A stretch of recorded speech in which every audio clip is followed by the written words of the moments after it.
বানৰ সংহাৰ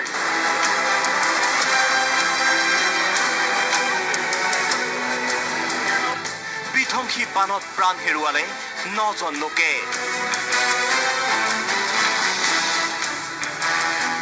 এই পৰ্যন্ত বানত আক্ৰান্ত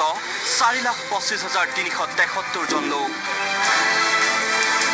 ব্যাপক হাৰত ক্ষতিগ্ৰস্ত 7খন জিলা পশ্চিম কাৰ্বি আংলং পূব কাৰ্বি আংলং হোজাই গোলাঘাট কৰিমগঞ্জ হাইলাকান্দি আৰু কাছাৰ জিলাত বানে লৈছে সংহাৰী ৰূপ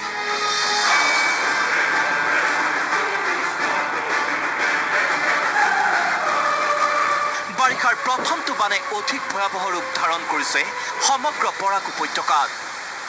বৰাকৰ 3 জিলা এতিয়াও বিপদসীমাৰ ওপৰেৰে বৈছে বৰাক কাটাখাল কুচিয়াৰা নৈৰ পানী মথাউৰিৰ ওপৰতে অনিদ্ৰাৰে অনাহাৰে কটাইছে লাখ লাখ বানাক্ৰান্তই দেওবাৰে জলপ্ৰলয়ৰ সূচনা হোৱা বৰাকৰ 3 জিলাৰ বান পৰিস্থিতিৰ বুজ ল'বলৈ শিলচৰত উপস্থিত হ'ল জলসম্পদ মন্ত্ৰী কেশৱ মহন্ত প্ৰথমে ভয়ংকৰ বানৰ কবলত পৰা বৰাকৰ হৃদপিণ্ড শিলচৰৰ বান বিধ্বস্ত অঞ্চল পৰিদৰ্শন কৰে জলসম্পদ মন্ত্ৰীগৰাকীয়ে তাৰ পাছতে হাইলাকান্দি আৰু কৰিমগঞ্জৰ বান পৰিস্থিতিৰ বুজ লয় মন্ত্ৰী কেশৱ মহন্তই বহু ৰাস্তা পদূলি ইতিমধ্যে পানী বাগৰি আছে বন্ধ হৈছে ৰিলিফ কেম্প হৈছে আৰু তাত ইতিমধ্যে চৰকাৰৰ তৰফৰ পৰা সকলো লোককে ইতিমধ্যে ৰিলিফ দিয়া হৈছে ৰাস্তা ঘাটৰ অৱস্থা ইয়াত বহু ঠাইত খুব বেয়া এটো স্বীকাৰ কৰিব লাগিব যেটো নেশ্যনেল হাইৱে অথৰিটিৰ হাতত আছে সেই ৰাস্তাতে আমি আহিছোঁ এটো একেবাৰে বেয়া ৰাস্তা আৰু ইয়াৰ উপৰিও আমাৰ জলসম্পদ বিভাগৰ যিখিনি ক্ষয়ক্ষতি হৈছে এই বাৰিষাৰ পিছতে আমি তাৰ কাম আৰম্ভ কৰিম আৰু এতিয়া য'ত অস্থায়ীভাৱে কাম কৰিলে কিছু প্ৰতিৰোধ হয় সেই কাম কৰিবলৈ আমি য'তে গৈছোঁ সেই সময়তে আমি কাম কৰিবলৈ নিৰ্দেশ দি আহিছোঁ ইফালে কাটাখাল নৈৰ বাহনী পানীয়ে হাইলাকান্দিত সৃষ্টি কৰিছে জলপ্ৰলয়ৰ গৃহহীন হৈছে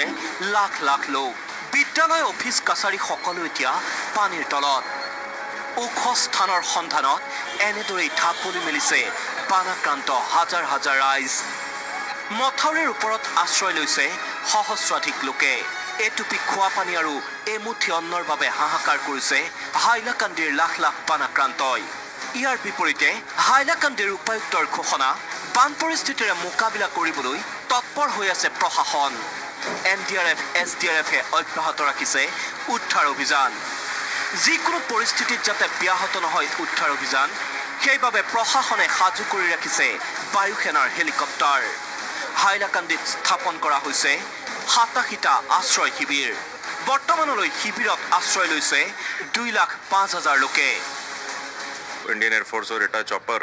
ৰিকুইজিশ্যন কৰি আমি কুম্ভীগ্ৰামত এইটো ৰেডি কৰি থৈছোঁ ষ্টেণ্ড বাইত আছে গতিকে কিবা ইমাৰ্জেঞ্চি থাকিলে এইটো আমি ৰেছপণ্ড কৰিব পাৰিব ইমিডিয়েটলি আমাৰ এতিয়ালৈকে 87টা ৰিলিফ কেম্প ষ্টাৰ্ট হৈছে আৰু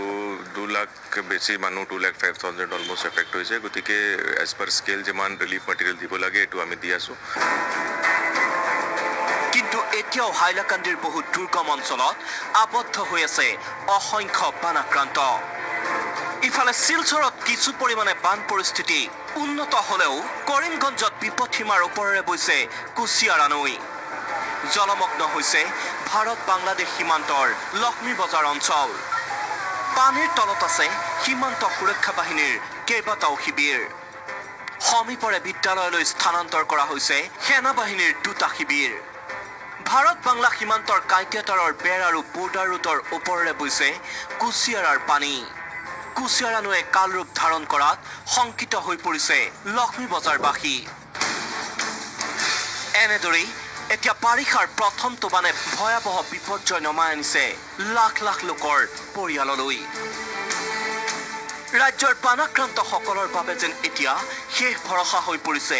একমাত্ৰ নেদেখাজন কাৰণ বতৰ ফৰকাল নহলে পৰিস্থিতি যে অধিক ভয়াৱহ হ'ব তাত সন্দেহ নাই